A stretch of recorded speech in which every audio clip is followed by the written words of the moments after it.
Hey everyone, welcome to the Hive. I'm Eric and I'm joined with my co host, my lovely and brilliant wife, Nicole. Each week we sit down with folks in our expat community here in Merida, Mexico to find out why they left home, why they chose this city, and how life has been treating them since the big move. If you're already living in Merida, you're probably not along with some of these stories. And if you're still daydreaming about the move, maybe you'll hear something today that makes you think, yeah, I can do this too. That's right. This is our very first episode, and we're calling it What Are You Doing Here? We're not being rude, promise. Is that question that we've always been asked, once, right? So people want to know what made you pack up everything and land in Merida of all places? Were you running for something? Were you chasing something? Did we plan it out? Or, hey, we just said, you know what? It's time to go.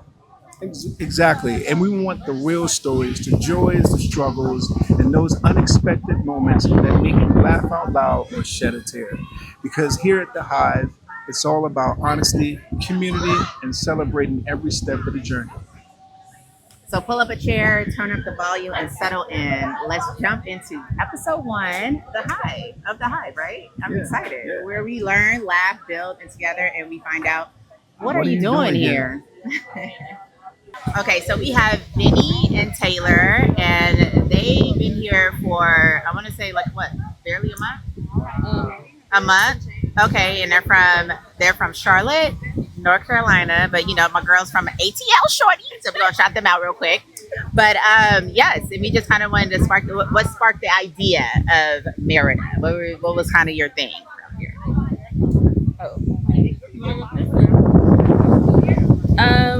So we're both military, and we've always known that we wanted to move, and we've kind of been researching, and Mexico came up quite a lot. And I think for both of us, it was important to be close enough to family that we could still visit fairly conveniently, and then. Really, there were a number of factors that kind of went into our eventual move.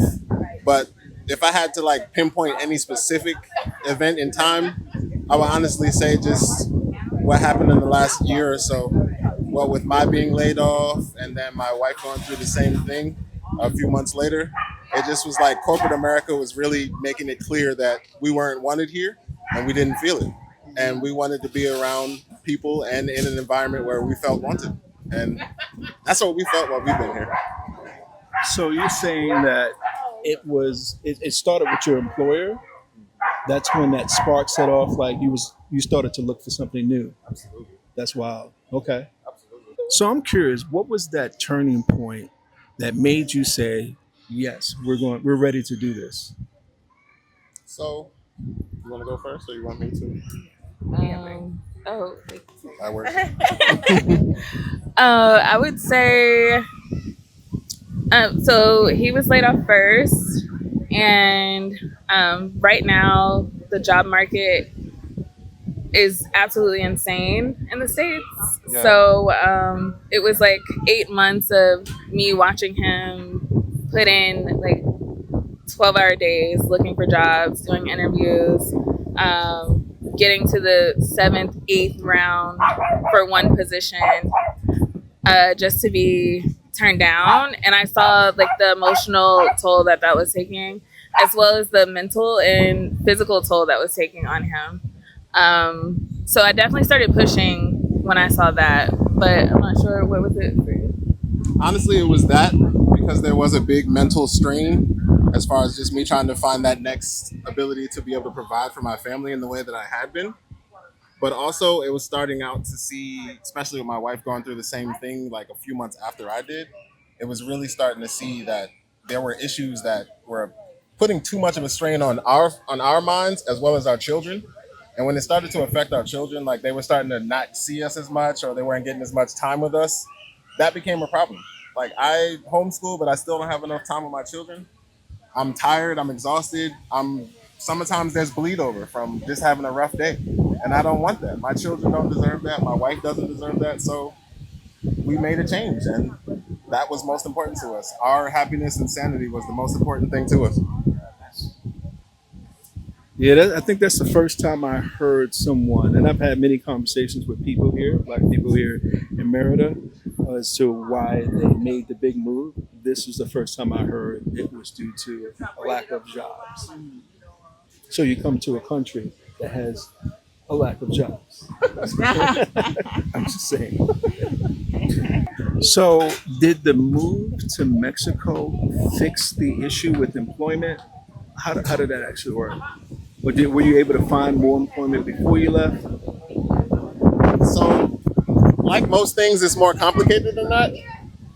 We actually made good decisions early on in life by joining the military, and that kind of set us up in the way that if we wanted to, we could work, but also if we didn't want to, that was also an option. And realistically, the main thing that, for at least me, and really us, honestly, because we both came to this decision, was to just give up on the whole pursuit of, whatever the rat race is trying to have as the end goal. So when we took that away, it really just became, it's not about what we're doing to get money. It's just about living and enjoying life as we're here. Right. And the more important things. Exactly. For sure. Yeah. Yeah, a lot of people have those similar stories.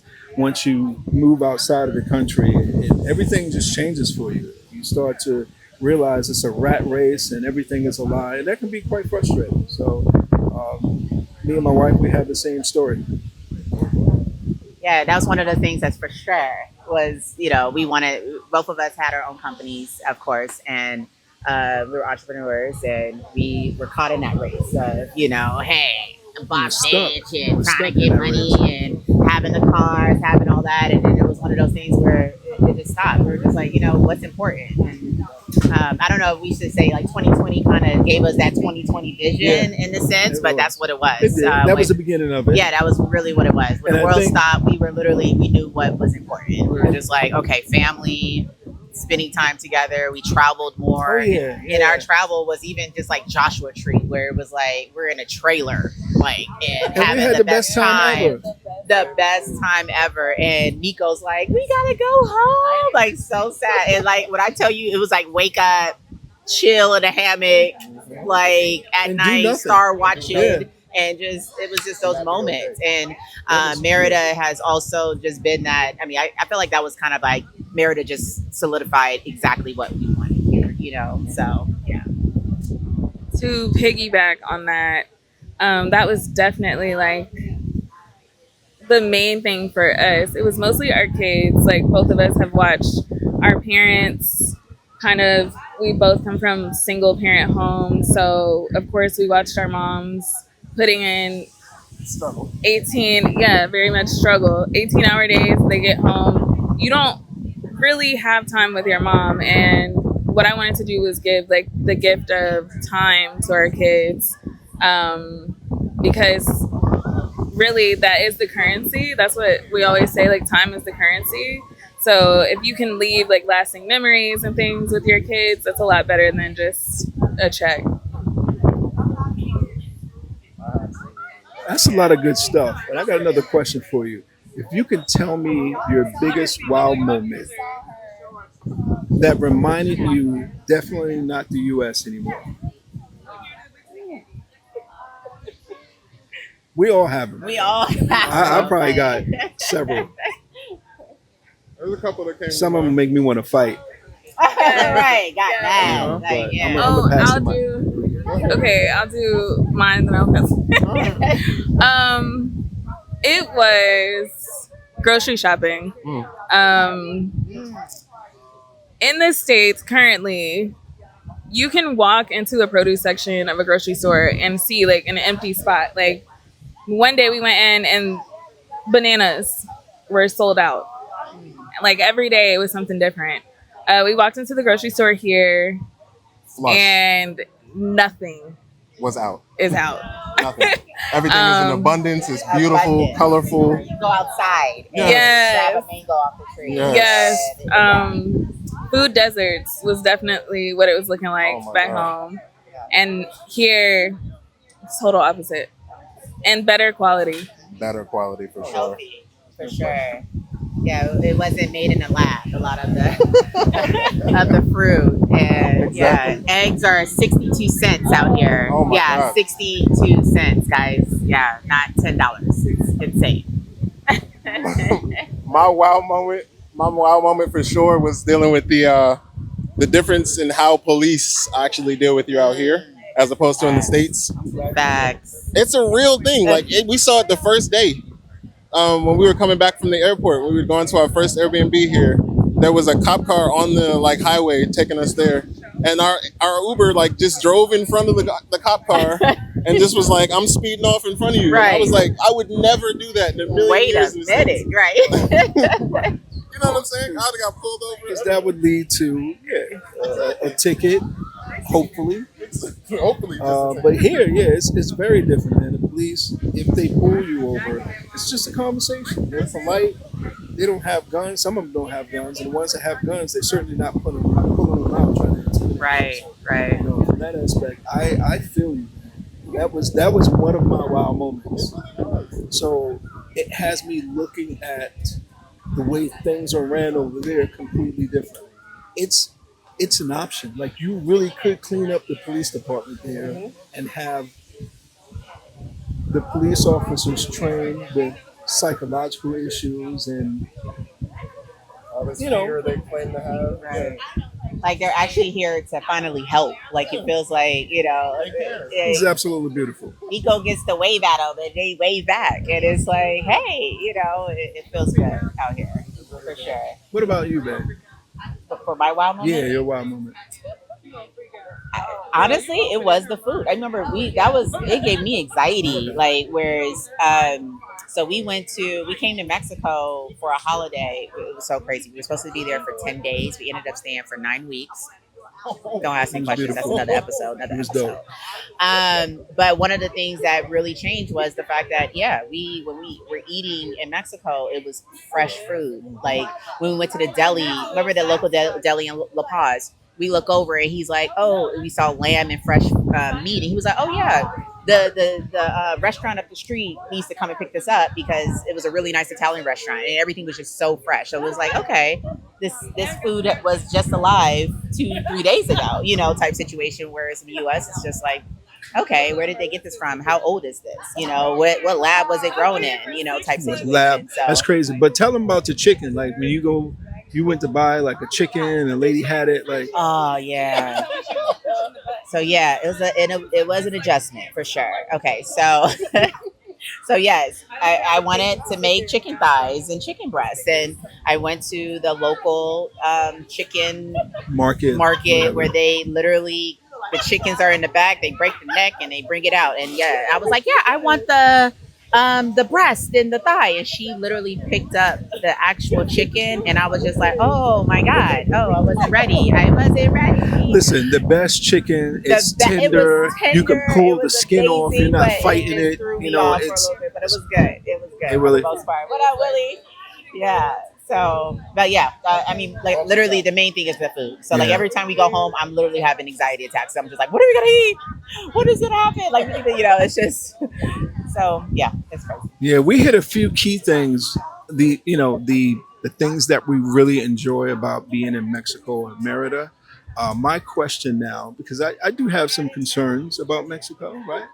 And some things I don't like. So I wanted to ask you, Vinny, what does that look like for you? Challenges, huh? I almost feel wrong bringing up challenges because it all pales in comparison to the States. Facts. But if I had to pick anything as far as like my toughest challenge, honestly, it's the difference, because I had expectations for what Mexican cuisine was going to be, and in the Yucatán, it's entirely different. Totally they don't have the Mexican dishes that you come to expect. So when I came down here looking for like arroz con pollo and stuff like that, you didn't see that. You didn't see that as regularly as you would expect. So that was hard for me, because food and me got a thing going on. Okay. That man can eat, y'all. We saw him. Okay. What about you? Challenges.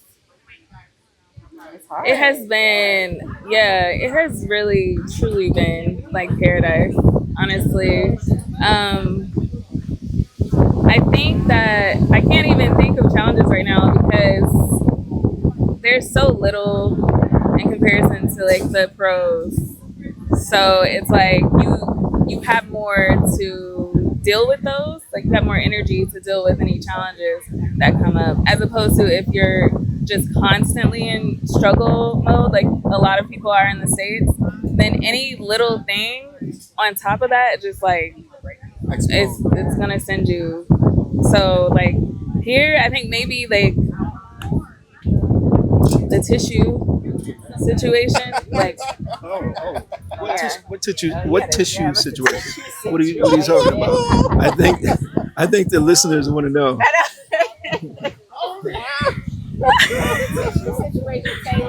So Mexico has a tissue situation. We're waiting for Taylor to explain. okay. So some areas in the city, and I think outside the city mostly, where they're kind of building. Yeah, the infrastructure is like new. Our first Airbnb, we learned that we had to, like, you can't flush your tissue, so you have to put it in a wastebasket. But if you think about like, I know. if you think about like the time that you're in the bathroom, like that, like just that little bit of challenge, that would be like my only thing. It was really driven home by having only one bathroom at that time in that Airbnb. It just, you need more than one bathroom for sure, no question. But that was a big challenge for us coming into it for sure, especially with the kids transitioning with that. I think so. We stayed at a few Airbnbs where we had to abide by the tissue rule in the bathroom, not flushing in the toilet, but that's long gone. So Yeah. that is now. But We're I do good have now. what? Are we? Yeah. Are we what? No, I said we're good now. Oh yeah, to, we're like, the straight now. tissue. We can But flush it at down the toilet. Nico's school, I think that's a common protocol Practice, yeah. for the kids. So like even sometimes Nico would do that as well. We're just like, girl, and she'd be like, oh, I do it at school all the time. But oh, okay, understood. But Interesting. yeah, Well, I'm gonna let y'all know what mine is. So I have two. The streets are bumpy as hell. that's facts. Right? So they're so bad, right? In most places, I can't even walk down the street and look at my phone Yes. because you will trip and fall and have a serious situation. Even in an Uber, I'm in the back of the Uber, and I like to be chauffeured, so I don't want to drive anywhere. I just get an Uber. I'm in the back. I want to scroll on my phone, and it's just doing this. I can't even read it. Literally. Yeah. So that's.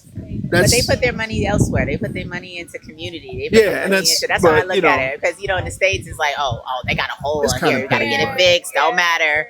But here it's just it's, oh, they're not doing that. Oh, I was like, oh, Atlanta has sinkholes that's crazy. that they don't even. Didn't know that. That's crazy. I'm telling you, y'all gotta. We ain't going back. No, ma'am.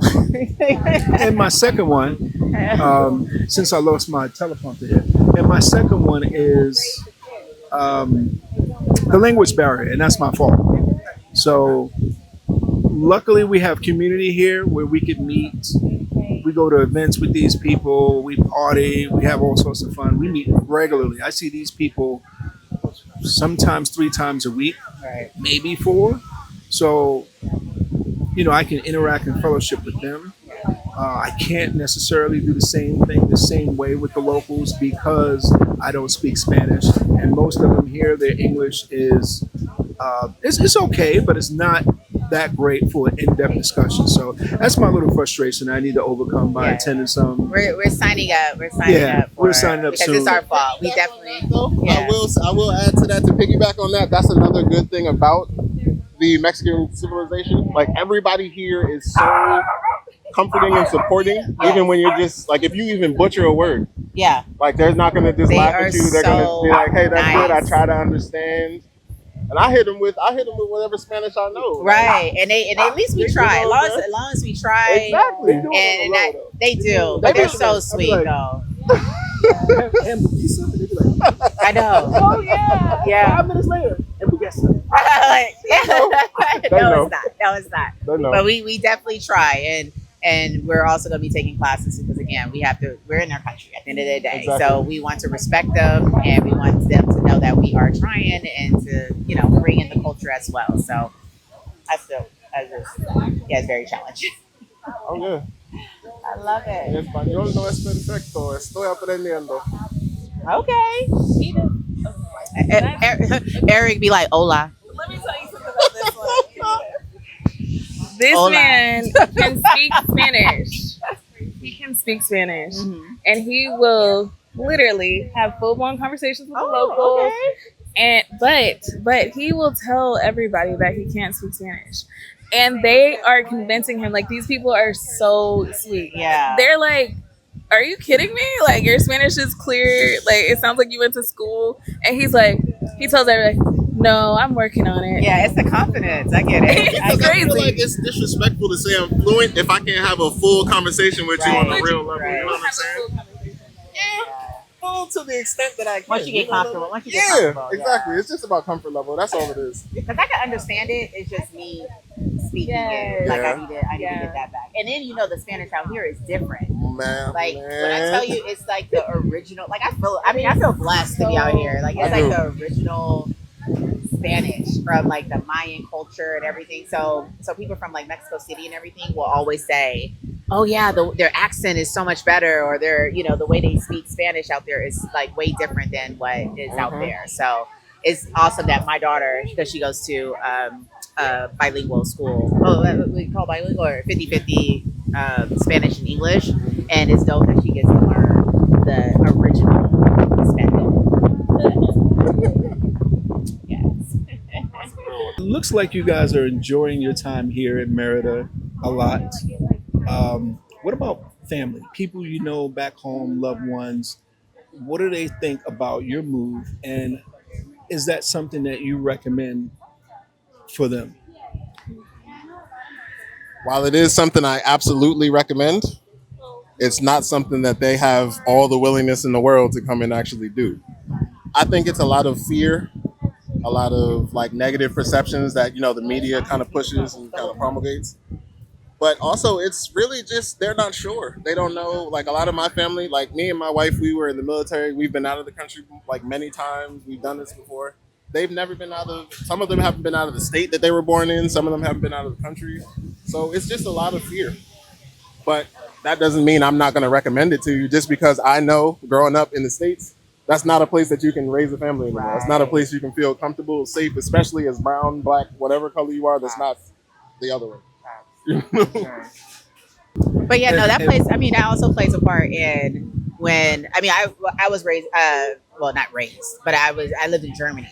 My dad was in the military for a little bit, and so that was one of the things that I think helped with regards to being able to travel to different. 12 different schools. Yeah, so it was not necessarily easy, but I would say I was blessed where I was able to adapt with different schools all the time. So so it is hard when someone else, that has been in their hometown for 20 plus years that just don't get what, like, y'all just got up and left. Like, yeah, like, absolutely. that's what we doing. We're out and we're here every Thursday night at this beautiful park. You take a look around, you'll see our kids, all of our kids. Oh, yeah. They're back there running around, living their best life. We got another table over there, some folks that are with us. They were doing some sort of slime, I don't know, playing with slime. So I got one more question for you. And the question is, eventually everyone who moves abroad learns that you get to fill in the blank. What was it? What's the question? Okay, So the question is, eventually everyone who moves abroad learns that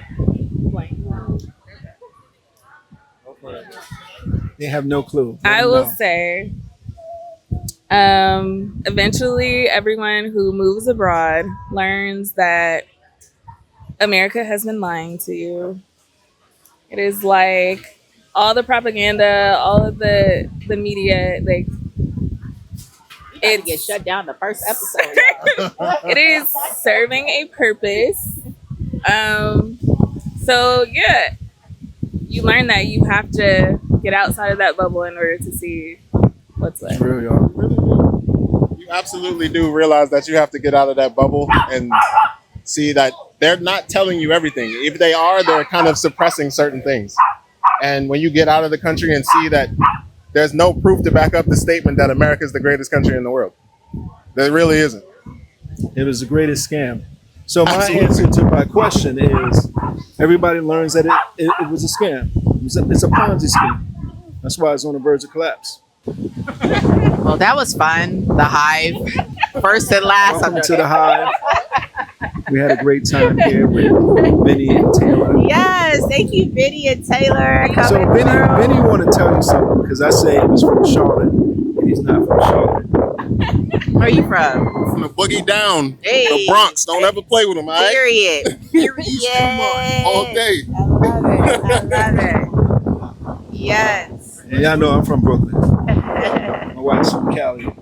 I'm from Cali. Yes. Okay. Well, thank y'all. Yeah. It was wonderful having this. Well, thank you for having us. I appreciate it. And let's enjoy the environment. My radio voice. Not your favorite voice. This is turned into a Thank y'all what? for having us, though. I really appreciate the opportunity and, really just listening and welcoming us into the community. We really appreciate it. Yes. My family and us, we've been having a blast, and it's thanks to y'all, for real. Yeah. Thank you. Y'all lit. Appreciate Thank y'all. Appreciate y'all. Appreciate you. Girl. This has been Thanks another. for visiting the Hive.